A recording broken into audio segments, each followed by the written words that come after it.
Mes amis, une petite vidéo pour vous montrer l'éditeur, le nouvel éditeur en Polaris. L'éditeur sera utilisé un peu partout. Chaque fois que vous le verrez, vous pouvez, et donc la technique est la même chaque fois que vous le verrez. Par exemple, cela sera utilisé en calendrier, ça sera utilisé par exemple ici euh, dans des menus comme là, mais surtout, par exemple, dans les bulletins, dans les actualités. Moi, je vais vous créer une nouvelle actualité et vous verrez comment ça se joue. Évidemment, la création se fait en administration de Polaris ou en vie du club, je peux aller trouver ces actualités et je vais en créer une nouvelle. De nouveau, en arrivant là, première chose, c'est qu'il faut donner le nom.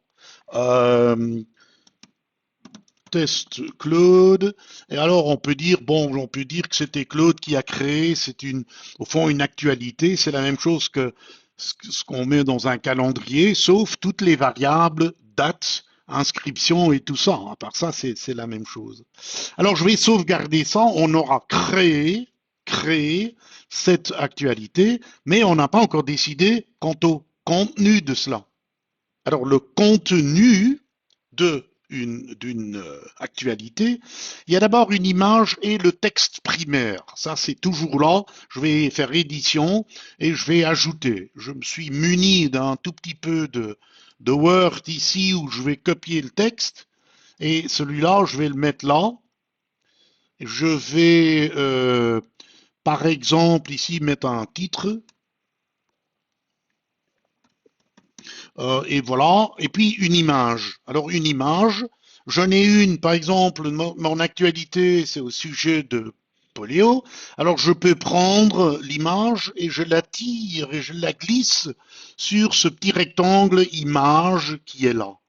Une fois que j'arrive là, j'ai la possibilité de bien cadrer, au cas où il le faudrait, de couper un peu l'image que je veux avoir. Alors, il faut couper, il ne faut pas oublier de cliquer là, parce qu'à ce moment-là, il va faire les calculs nécessaires et puis on va sauvegarder. Et c'est là maintenant où cet éditeur devient incroyable parce qu'on peut ajouter des blocs. Alors d'abord, il faut choisir quel bloc on veut. Par exemple, ça peut être un texte, ça peut être une image avec un texte, juste une image, ça peut être c'est une ligne, un séparateur, une vidéo. Tout cela, vous pouvez l'encoder. Je vais prendre image avec texte et je vais ajouter. Alors de nouveau, il va me dire où est le texte. Je crois que je peux toujours coller. Et le titre, je vais ici le mettre là. Et de nouveau, je vais prendre une image et je vais la glisser là-dedans. Ok.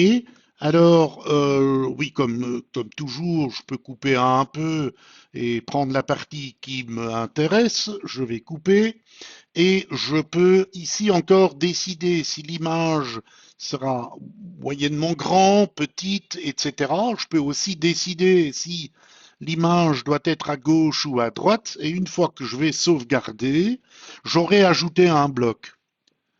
Je peux ajouter un autre bloc. Et alors, d'abord, oui, j'ai oublié de dire que c'était que ce que je voulais, donc je reviens en arrière. L'erreur que je fais et que vous allez faire au début, c'est d'abord, avant de dire je vais ajouter, il faut dire ce que vous voulez ajouter.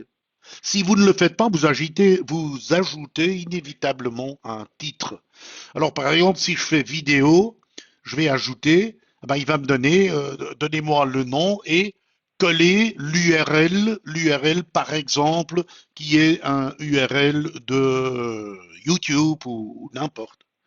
Pour voir le résultat, je clique sur le petit globe qui est là et je vous montre donc l'édition avec ce nouvel éditeur qui permet d'ajouter des blocs et qui vous permet de faire de très belles choses.